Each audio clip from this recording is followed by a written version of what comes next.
People before process. How do you realistically really make that happen while you're improving everyone's efficiency and profitability? Lee, any thoughts? This is a great topic. Well, business always works best when you put people ahead of progress and progress then ahead of process.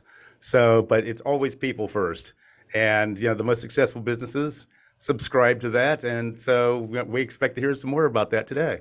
Absolutely. Welcome to Manage Smarter, everyone. I'm Audrey Strong. I'm the Vice President of Communications here at Sales Fuel. And I'm Seeley Smith, the CEO and founder of Sales Fuel. So give Sandra Halling the business equivalent of, maybe a 5,000 piece jigsaw puzzle, and she can make it look like the picture on the box and quickly. As founder of the Data Mavens, I love that name.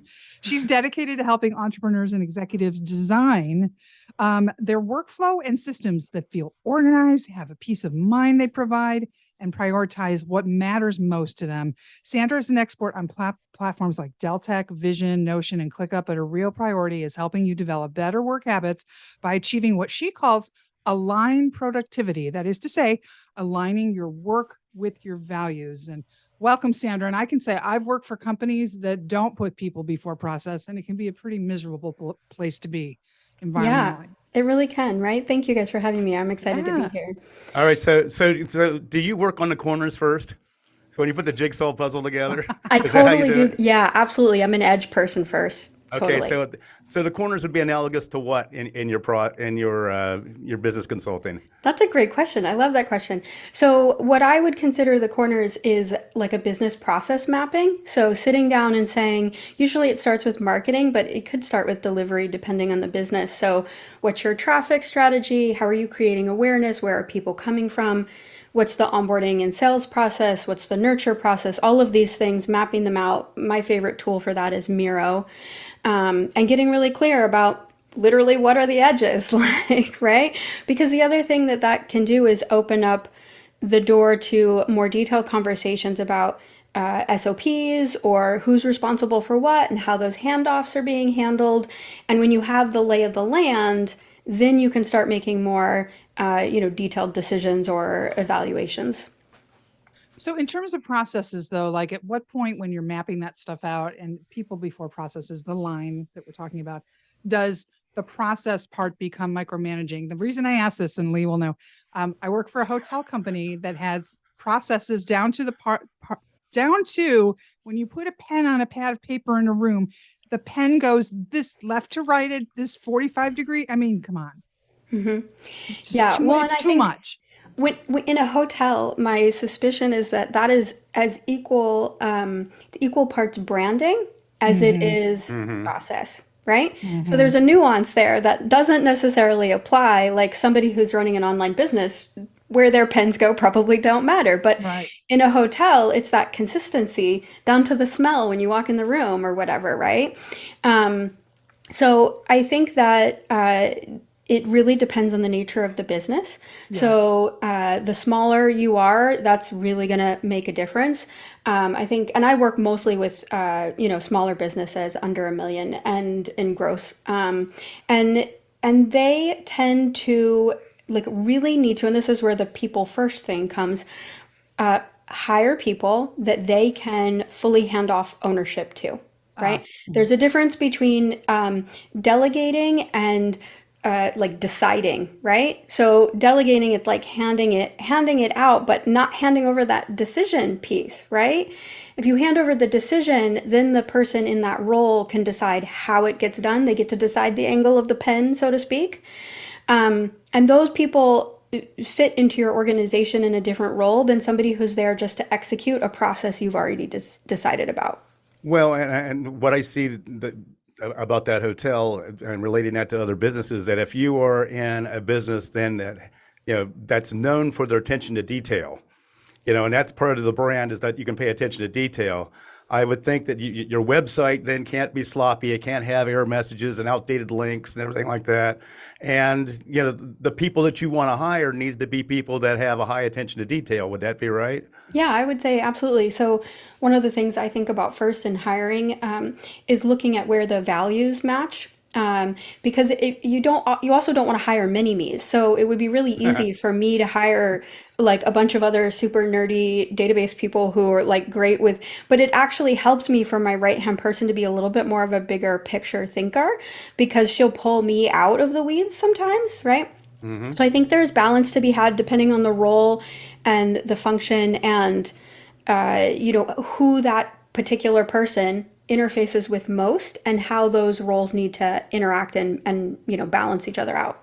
One of the things I always subscribe to is a mantra from David Ogilvy, who was the founder of Ogilvy and Mather, at the time one of the largest advertising agencies in the world. He always used to say, "Always hire people that are better than you." In some ways, some fashions, hire somebody that's better than you at something. Yeah, So smarter than you, better than you at yeah. something, right? And it really puts you in the place of uh, being able to trust them easier and more quickly and more implicitly, and also that just because you don't know the technical nuances of something that you may have hired for doesn't mean that you can't manage or coach them through that role, right? So I think what I see in some of the smaller businesses is they can be a little afraid of that, like that the person's going to take and kind of run with it, but that's actually in your favor. Like if you really can trust what they're doing and you're giving them outcomes that you're looking for, and you can kind of coach them through the process as opposed to having to detail every single little thing. So for the end user, so I'm an employee and you are obviously changing processes, trying to make, like you said, more efficient and profitable business through tweaks, and you're people first, which is very nice, but I'm just not wanting to buy into this. And how do you advise businesses to sort of help people along? One of the examples Lee and I were talking about before you came in the room, Sandra, was the whole quiet quitting trend that these young people are just like, you know what, I don't have to do this and I'm not going to do it. Mm-hmm. Mm-hmm. So what's the latest on that and coaching people up, or are you seeing some people Yeah. who resist this? I mean, they should be appreciative that it's people first, but Well, I think, there's so many facets to this, but yeah. the quiet quitting in particular, I think that often comes out of from my perspective, a more traditional evaluation process. So if you're the sort of organization where you're only evaluating your employees every 6 months to a year, there's going to be a disconnect between what that manager thinks you're up to, what the person really thinks they should be working on. There isn't the same level of connection and interaction. Whereas if you adopt an ongoing evaluation process Ah, so that okay. you have a one-on-one, whether it's weekly or biweekly or even monthly, can be better than every 6 months to every 12 months, and you're using the areas of responsibility as a kind of a pinpoint for discussion. It's very similar to like you outline an SOP, and then you need to have a conversation with an employee who isn't following the SOP. You have that conversation through the lens of the SOP. You don't say, hey, you didn't do this detail. You say, hey, you skipped step 2. Can you tell me what's going on? I And see. like point it back to where what we're saying is the sort of foundational agreement, whether that's a document or an outline or whatever, and then go from there. So I think it's more frequent conversations, a more fluid process for evaluating performance and motivating employees, and also not being afraid of attrition. Because I had one client in particular years ago who she wanted me to coach some of her team, and then like the week before she calls me in a panic worried about attrition, and I said, here's the deal, if somebody decides to leave as a result of us doing this workshop, do you really want them on the team? Right. And as soon as I like said that, it clicked for her. Like, no, what we're doing is a team building exercise, and we're going to put the problems on the board and we're going to talk through them. And if somebody is feeling frustrated or like they don't fit into the model after we come up with those solutions, they probably don't belong. So like, what if you had that harder, admittedly conscious conversation with them and say, hey, I think that this may not be the actual best position for you, and I want to help you and mentor you so that you can move on to something where you're a better fit, because it does not serve your team to have weak links, period. Well, I mean, how you deal with somebody like that feels threatened, and let's say that you want to keep them on board, you don't want to see them leave or whatever because they're valuable in some way, shape, or form, but they feel threatened by the change that's being thrust upon them. Yeah. So I think change management is a very sensitive topic, and this is where the people before process piece comes in, and it really is. There's some elements where either I don't want to say like get HR involved in the normal sense, but you have to be willing to deal with the emotional aspects. Like humans come to work with emotions. And sometimes we operate like that's not the reality, right? So creating safe space, which means validating, being empathetic, allowing for understanding, or saying, that's interesting. I hadn't seen it that way before. Can you please elaborate? Like calling out more discussion as opposed to dismissing or shutting down, and that can be tricky in the verbal language. And that's where I say sometimes having HR coach you through that, whether it's an outside consultant if you're a small business or someone internally, depending on the size of your organization, can make a big difference. So that's one of the challenges that I have with it when you put people ahead of process. And of course, I believe you always should. And longtime listeners of this show know that I absolutely hate annual reviews. Just putting that out there. But it's like the thing is that we need to be adaptive, though, to their emotions, how they're going to handle certain situations, or the employee might have had a very good reason for skipping step number 2 on the SOP. So it's like, we can't be so rigid then into the process, that we need to be able to adapt that either to the moment, the situation, the person, or what today's person might be going through versus the person that we knew a month ago. Yeah, That 100%. I might make co-sign any that. sense? Okay, great, thanks. Yeah, So yeah. how much of this is, though, Lee, to your credit, is trying to hire lifelong learners, people that are down with that and that's their jam? Because, for example, just as a little case study for Sales Fuel, we had HubSpot and we made a change to active campaign, and we could have had, not one person in our company said, oh God, I got to learn something new and migrate all this stuff over. And no, it was like, I was excited to learn something different. But there's some people that don't like change and don't want to learn something new. And so how do you work with that? I don't think that's HR. Isn't that a supervisor conversation? Yeah, I mean, I like pulling in HR when I think there are sensitive emotions on the table. Okay. That's my flag for that. I agree that if it's someone who's just like resistant to change, then I think we have to look at. For me, that would be a question of zooming out. What are the organization's values? Is this an organization that values fast pace and quick decision making? And then how good of a fit is that person, right? Or is it a larger organization who, just by the nature of things, is going to move a little slower because more people have to be involved?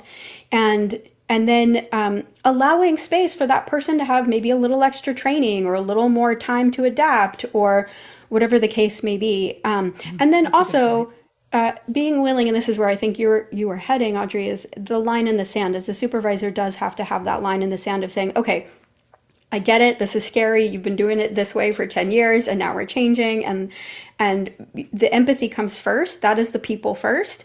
And then process comes second, and saying like, here's how we're going to handle this. Here's how we're going to mentor you. We're going to support you, and regular check-ins on it. And then here is the deadline where we are switching. And now this is the new way of doing things. That's good. How much of this is generational? We have like 5 or 6 generations in the workplace right now. Yeah, it absolutely, so They're much of all it. super, Yeah. super different. So can you talk a little bit about that? Because this isn't a one Sandra Halling process applies to all. I know that Yeah, you tailor this. no, I appreciate that. It's a fair question. I would say there are a lot of generations in the workforce, and the thing I would actually caution on is to not make that assumption that it is generational, because I have some 68-year-old clients that are whipping through ConvertKit like nobody's business, and I've got 20-year-old clients who are like scared of Instagram. You know what I mean? Like it doesn't always add up the way we think it does, and so it's really easy to jump to that as like, oh, they're a millennial. And the reality is that may have absolutely nothing to do with why their preference is there. So my first thing is like, let's not jump to the conclusion. And then the second thing is, of course the cliches exist because in some ways they are true, right? So like allowing for that also, and saying, maybe there is room for having a little bit more space for somebody who tech takes a little longer for them to pick up, or whatever that case may be. So again, I go back to empathy first, process second. Yeah, I mean, like the point there, I think the big takeaway there is that, you can't just go on any broad group of people and making wide sweeping generalizations there is just a recipe for trouble, I think, because my oldest son is 26 going on 60, so Yeah. and so it's like you would think, oh, he's Gen Z on the cusp of maybe being a millennial or something like that, however it shakes out, but it's like everybody's different. Everybody's different. And so you really have to coach, for example, and develop people to their own strengths, weaknesses, natural tendencies, etc. Right? Yeah, we coach the what based on the who, right? So there are nuances there, and having those exploratory conversations is usually where it needs to start. The datamavens.com is your website. We've got a few minutes left, Sandra. So we neglected to ask you for your definition of aligned productivity, which is like, so what is Oh, that? yeah. Yeah, I should have yeah, started yeah. there, I guess. Wrap up on. Yeah. So the aligned productivity, to me, it's really about aligning your daily actions with your values. So on a personal level, that can be looking at, what is your future identity? Do you want to be a fit person or a Montessori mom or whatever that identity is for you? And then what are the actions that help you live up to that identity?